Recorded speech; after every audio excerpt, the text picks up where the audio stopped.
Hi, I'm Margaret Williamson, Head of Partnerships at Nucleus. We're a venture studio that's working to help destigmatize the psychedelic industry. And I'm doing that through transparent conversation and getting answers to some of those big questions from experts who are hands-on in the industry every single day. So what's today's big question? I'll be honest. The deeper and deeper I dive into psychedelics, it's like there is a common denominator and a common unknown by most people who are curious to enter the industry. And that is, how do I know which psychedelic medicine is right for me? And so instead of just guessing, I've got a great expert on board with us today. She is a board certified psychiatric nurse practitioner and founder of Floresta, which is a woman-owned entity for psychedelic and consciousness-based retreats. Please help me welcome Shannon Starr. Hello, Shannon. How are you? Let me pull you in here. Yeah. Hi. So good to see you. It's so good to see you too. And I'm so excited that you're here today because we've been working on a project behind the scenes to help really answer this question. So, while sometimes the questions I ask on Mindshifting Moments are really kind of stream of consciousness type of mind, this is one that I think we hear a lot. Have you found that that's a kind of a common question people have when entering psychedelics? Yeah, absolutely. And I work mostly with ketamine. So a question I hear a lot too is, what's the difference between ketamine and psilocybin or, all these different medicines? I mean, people are definitely curious of what's going to speak to them or work for them, with whatever's up for them presently. Right, exactly. So, sometimes when we think about, okay, what's right for us, and we usually start with what's ailing us, right? But I like that in this psychedelic quiz, and we're going to link it for you guys, you guys too, that it's really about what type of person you are.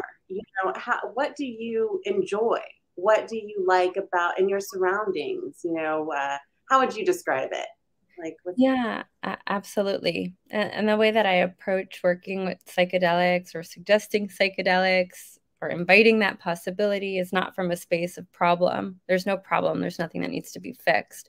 These are tools, not answers. They're resources that can allow us to tap into different parts of ourselves. And each psychedelic, I'd say, has its own signature, its own way of inviting change and perspective.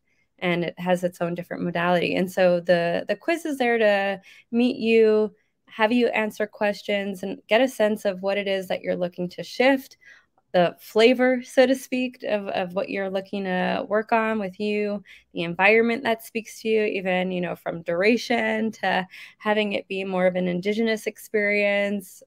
Maybe you want to be more in a jungle environment and that really speaks to you. Maybe for your own personal healing work, having, a really comfortable setting, having, a practitioner or clinician overseeing your care is really important to you. So it really allows, this question of which psychedelic medicine, we have so much resources, so many information pieces that are in fluctuation. So it's like, how do we know which one I should try first or simply try at all? Well, I love it. So what I would love to do is we've got a 10-question quiz. And I think if we kind of run through those and speak to the answers, and then we'll give our viewers the opportunity to take the quiz themselves and kind of start down this path. So number one was, how long would you like your psychedelic journey to last? Right. And now some of the responses, we have 1 to 2 hours, there's 3, 4, 5, 6, all the way up to 8 to 12 hours. Maybe instead of letting us know, hey, because you can't say, oh, you should pick this one. Tell us maybe which compounds link up to those different time frames. Are there certain ones that do have a longer duration versus others? And then which of those fall into this? Sure, absolutely. And without giving away too much for everybody, when they start answering it, then they'll know. For example, LSD is going to be a medicine that does last a lot longer. And so for someone who is like, I would love to have this deep immersion all day long, that might be something that's going to be really powerful for them. For someone who's like, what, I'm really busy. I have lots of clients that I've spoken to who are like, I don't have the time to, have a 8 to 12 hour long journey. So there's, ketamine therapy, for example, that's 1 to 2 hours where I find, you could even do it on a Tuesday night and, go to work the next day, and it can be more easily integrated into one's life. And that's a question that I think people get to look at, how much time for this moment, maybe next month they'll be able to have that. But so it's meeting us like where we're at right now. We could take this quiz, a month or two later, and it might have totally different, responses for where we're at too. I love that. Do you know what I mean? That we don't have to think about like who, which medicine is me and this quantitative, all-encompassing thing, but it's like, which medicine is right for me in this moment? I like the way you said that, who I am right now in this moment, what feels right to me. And that can change after. Yeah. Love it. Okay, let's keep going. Question number 2 was, how do you like to spend your free time? Now first, like, why is that a question that would help us decide which psychedelic medicine is right for us? Sure. So, how we choose to spend our free time, it's like, this is the time where you really get to be in your joy, your freedom. So what does that look like? So having that awareness and bringing that into the space, it's like creates a fun way of having some insight into how we do choose to create joy in our lives and what we are choosing when we have the capacity to choose anything. What is it? I love that. So some of the options here, we have, how do I like to spend my free time? Relaxing, where I can calm my thoughts and move into a space of ease. Maybe it's surrounded by nature, hiking and connecting with the earth. We have exploring your creativity, painting, drawing, learning more about yourself, or dancing and connecting with yourself and friends. So how does this give insight into, which medicines? Are there some compounds that lend yourself to deeper exploration, or it could be more useful in a communal, community setting? Absolutely. So I like to think of each compound having its own way of expressing itself. One might be like a little bit more inward, one might be more connecting with nature. So each medicine does bring out a certain sense of that inner exploration. And so it's like when we have free time, how would we like to explore? Right. And without giving away too much, because I do like you're saying, like this is a bit of a secret or surprise. I know there's always tons of questions, right? We talk about psilocybin, right? That's one that's hot right now with the elections going on in Denver and what's happening. For those people, for example, if we were to say psilocybin, which one would that kind of mostly connect with in your experience so far? Yeah, so I do find that psilocybin has more of a earth or nature-based connection. So for people that are choosing more of that, and then there's definitely a expansive sense as well with psilocybin.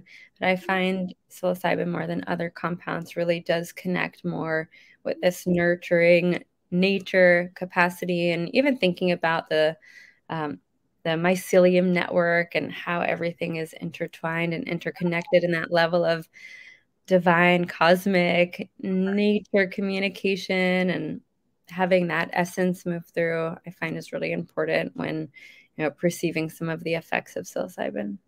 I totally agree. And I love that, this quiz again is really shifting our mindsets as well and taking it away from the compound, because I'm doing it myself, right? We're just so like, well, I think I already know which one I want. So let me make sure, right, that we're picking the answers that would align with that compound, where it's like, no, just do some self-reflection that, the whole component, and maybe, rephrase it for me, but the psychiatric component to psychedelic medicine.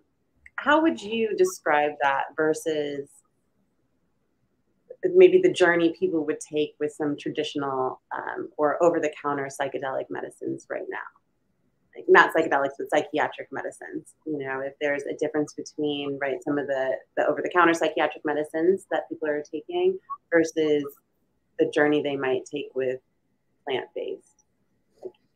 Yeah, absolutely. And I had a bunch of clients today even that I spoke with, and what I really hear over and over again consistently is this medicine works. I had a client who shared with me how they just got back from a psilocybin retreat, and we're also working with ketamine therapy as well, and how that targeted a specific avenue for the symptoms that she was working on, and also, you know, how the ketamine therapy offers a totally different way of moving through that as well.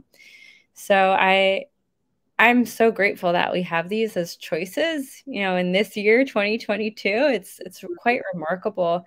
And even thinking about it, you know, this is a medicine or a treatment or a process that someone can choose maybe once a month, once a quarter, once a week, you know, depending on how they're choosing to work with it. And it can totally, you know, change things exponentially. I have people say that one session felt like 10 years of therapy.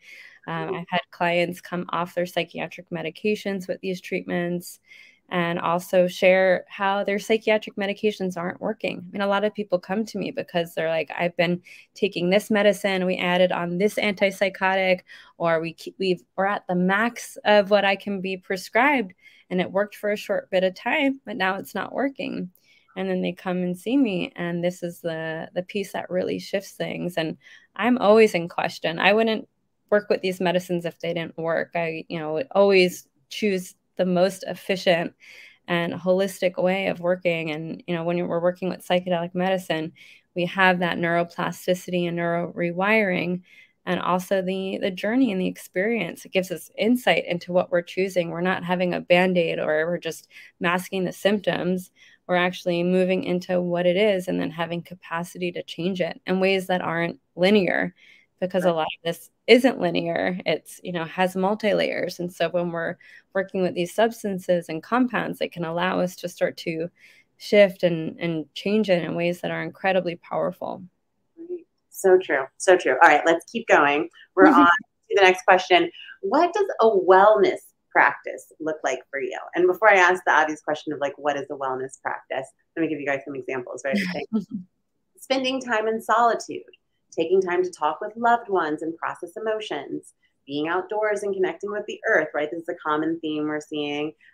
Listening to my body with nourishing food and movement, or prioritizing fun and enjoyment.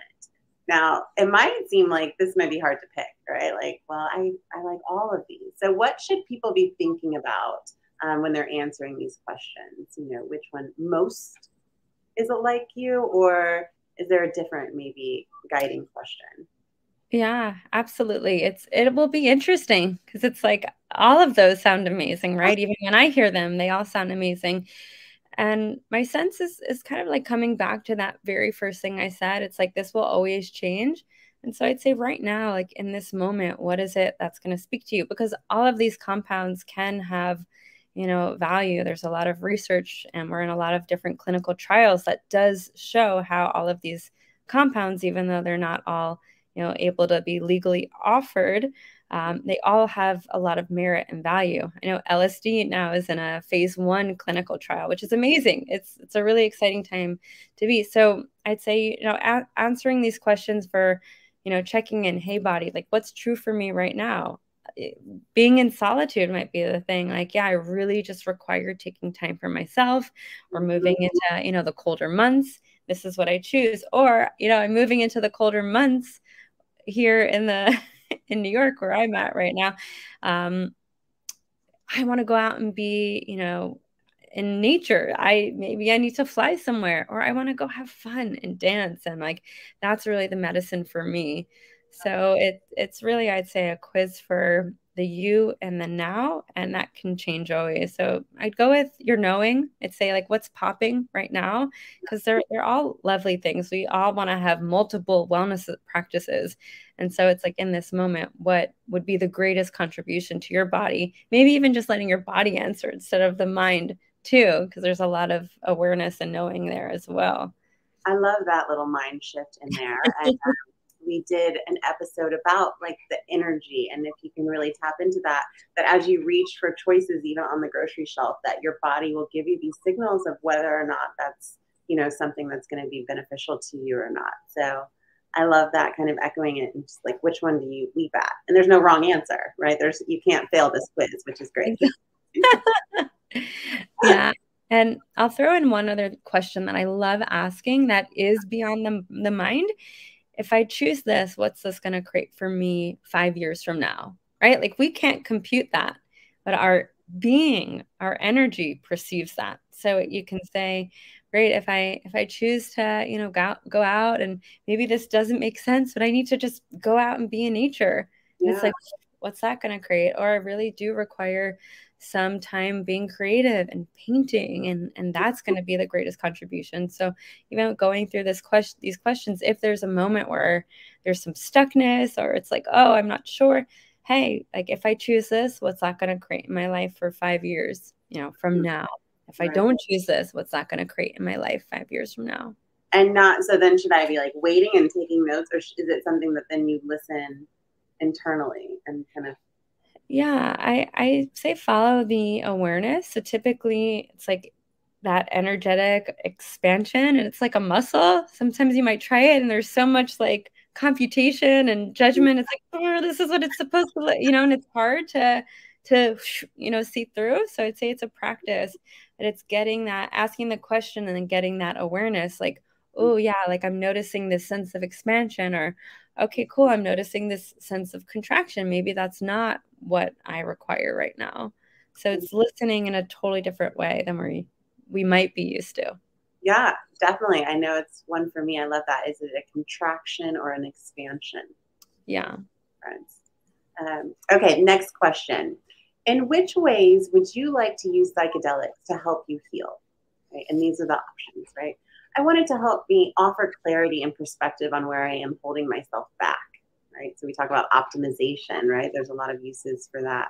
Help me find more compassion towards myself and others, learn to speak my truth and honor my desires, understand and accept my shadow side, reconnect with a sense of play, creative expression, and joy. Now, these are interesting, right? I mean, and nowhere on here do I see help break my addiction, you know, cure myself from PTSD, stop feeling anxious, stop, do you know what I mean? Like all of the things that, again, I think that we're so trained in this, you know, almost Western culture to focus on the maladies, you know, like what are the symptoms? What am I exhibiting? What am I presenting as negative? And then just finding remedies for each of those things. But, you know, this sort of dumps that on its head. What were you thinking, right? Oh, I'm sorry, guys. My mom. But, you know, what were you thinking when we established this question, you know, and saying, okay, if you're thinking about how you want psychedelics to help you heal, you know, that it's really focusing on this internal journey. Yeah, absolutely. So a lot of this, it's like, how do we perceive this in a way where it's moving beyond the mind too? And just getting that sense of like, what is the inner work journey that would be a contribution to me right now? Yeah. Okay. I love it. Okay, we'll keep going. Okay, I like this one because I don't even know too much about it. Like, what chakra are you wanting to find more balance with, right? Mm-hmm. Your crown, your heart, solar plexus, root, third eye. Now, if I don't know, right, that where those things are connected from is, again, right, I should just be like feeling, what am I being led to choose? You know, what pops to me? Or can you give us a little breakdown of these different chakras? Yeah, this question was kind of a fun one. Mm-hmm. And it is, you know, I know it's probably not going to speak to everyone. Not everyone's going to know what that means. You know, luckily we have some images to go with it. So we're working on the words and also that part of the brain. Yeah. With imagery. And it's really, you know, when I describe certain medicines, a lot of people will ask me even about like MDMA or ketamine therapy. And I'll typically say, you know, MDMA is very much like a medicine of the heart. You know, especially if anyone's working with PTSD or feels really blocked in their heart, that capacity to express. Even I'm thinking of like MDMA and couples therapy, really allowing us to tap into that space of compassion and vulnerability instead of kind of being really like guarded here. So it can really soften that heart space. I think, you know, one way that I'll talk about ketamine for people that do like the language of chakras is I do find it to be a very, you know, crown chakra type of space. It's very expansive. It's very much, you know, in this, you know, expansive cosmic space where, other psychedelics, I would say can allow, to get there. I would find, for example, ketamine's signature to be more in that space. Other medicines, might be a little bit more in the root space. So we're moving more in that like sacral energetic space where there might be something, locked in. There might be some, trauma in that space. And someone's like, you know what, I really want to go there and have a medicine that meets me, in that very core, root chakra space. So again, working in different energetic spaces, this might be a little bit more where things are stuck. So we're creating, allowing this medicine to be a tool just to soften that so that we can then, allow it to move and dance and have expression in those areas. So exciting. And, I love that the quiz might even prompt people to do some research outside, really think about that. And expand it. Okay, let's keep going. What's your ideal environment for a spiritual retreat, right? So we talked about that a little bit, like if it's starting to get cold where you are, like, okay, maybe if I want to go someplace warm, right? I want an all-inclusive property. That's one of the choices. I want to be in the jungle or a colorful, eclectic space with lots of art and creativity, or on the beach enjoying the sunshine, or at an eco lodge, communal living space with organic whole foods. The quiz, it really paints these detailed pictures of these settings. And what, kind of behind the scenes transparent moment is that these, instead of it just being this made up sort of quiz where we want you to just kind of figuratively get into this space, the reality is that these kind of locales and options really exist.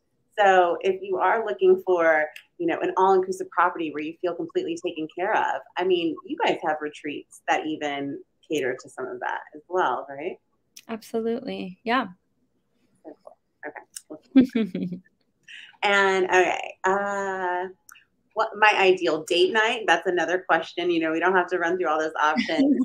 Some things that's surprise.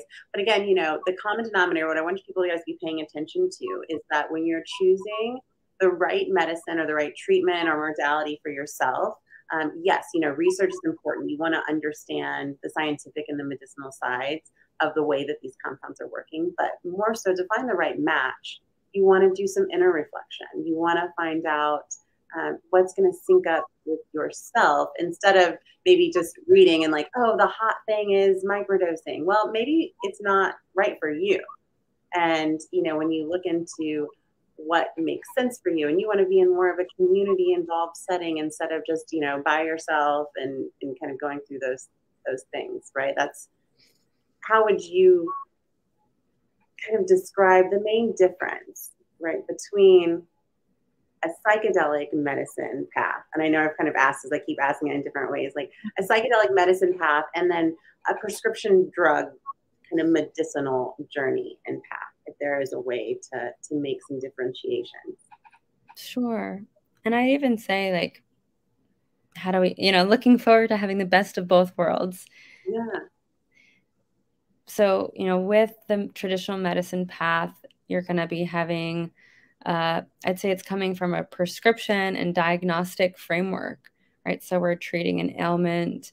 The beauty of that is it's all regulated, it's all calculated, it's tested. We have, with that said, we all get to do our research. How are those tests looking? And how much is the placebo effect, part of that too? Like there's a beautiful paper, and part of what inspired me to move into psychiatry was, out creating the current psychiatric model, because I do find a lot of the ways that, the prescription, research is done, if we even compare it to placebo, it's not so far different. So there's a lot of things that were really eye-opening for me. And the monoamine hypothesis, looking to target serotonin and dopamine as a deficiency, it's kind of interesting. It's like, who said that we're having a serotonin deficiency anyway, and that's what we're treating.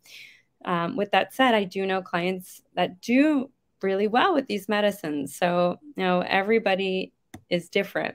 Yeah. But I do find, you have that, again, prescription, pharmacist, practitioner overseeing your care, and a specific way of working with the client. when we're working with psychedelics, and one of the reasons why I was really inspired to move into that space is my background was in meditation. Before I even became a psychiatric nurse practitioner, I went to meditation school as a yoga teacher, and I went into psychiatry really wanting to do more of a holistic nutrition base, also having my spiritual background. And then once I started, as an RN, as a nurse, offering ketamine therapy, and I started doing therapy and guided meditations while my clients were working with ketamine, I was blown away that I was able to, work in my full capacity and create the whole person from their heart, their soul, their spirit, and create a really transformative experience while also having the science behind how that medicine works. When working with other substances, the way that I perceive individuals working with it also allows this space to work. I mentioned like linearity. I find psychedelic medicine isn't linear. We're not looking at computations. We're not, using these ways of, the mind and science to justify our choices. It's working in a way that's beyond the mind, which is really exciting for me because the place that I love and live and thrive in is that space where it is undefined, because to me, that's where magic and, exponentialized creativity and change can come in. So I love being in a space of possibilities, a space of unknown. That's where, the mystery and, different things that are beyond what's possible in this reality can occur. And I know it might not make sense to the mind, but to me, it just makes so much sense to my heart and my spirit. So it's moving more in that space of trusting ourselves, our inner knowing, and it's doing the work. It's diving into the things and, changing it again, which is just a totally different approach. And I do find a lot of people are curious and leaning into that, which is really exciting. And, we have these resources and tools and now support and legalization to move things along in that direction. Well, so exciting. Well, I think that we've whetted people's beak. I'm anxious and I'm excited to take the quiz now. But get on there. So after they take the quiz, their results will be sent to them, and then what? Is it up to us to sort of do that work, or can we reach out to you, Shannon? Like, what should we do once we find out like what's the right medicine for us? Sure. So, being mindful, interestingly enough, today I'm like, I work mostly with ketamine therapy in a retreat setting. And I'm really excited to start looking into doing psilocybin retreats in Jamaica or other places where I can offer that legally. So, there are a lot of beautiful resources out there. Maybe someone just wants to work on preparation around that space. So, happy to support people around that, and harm reduction and ways like that. I'd say even just a conversation around psychedelics. I'm always happy to talk about that. Right now, I'm mostly working with ketamine therapy in a retreat space and some one-on-one clients, typically with intramuscular ketamine. And can always share more about that too. But I'd say, know that I'm a friendly face working in the mental health field and here to really support people in that inquiry and that process. And if someone is dealing with, depression or anxiety and is looking for different possibilities within the field of psychiatry, know that I'm a resource. You can always, reach out, and then we can also offer different resources and point people in different directions so that they can receive, safe care and have support around that. Well, I love it. Thank you so much for joining us today. I'm so excited to hear the feedback and see people's answers and, where it's kind of pointing them and what new questions come about. So I hope that your guys' minds were shifted. I know that mine was shifted a few times in the middle of the conversation. But more so, just taking away that this can be a fluid thing, that what's right for you in this moment today at this phase in your journey can be a different answer in a year from now, 2 years from now, even a month from now. So give yourself grace and flexibility, especially as you go like down this path towards wholeness and well-being.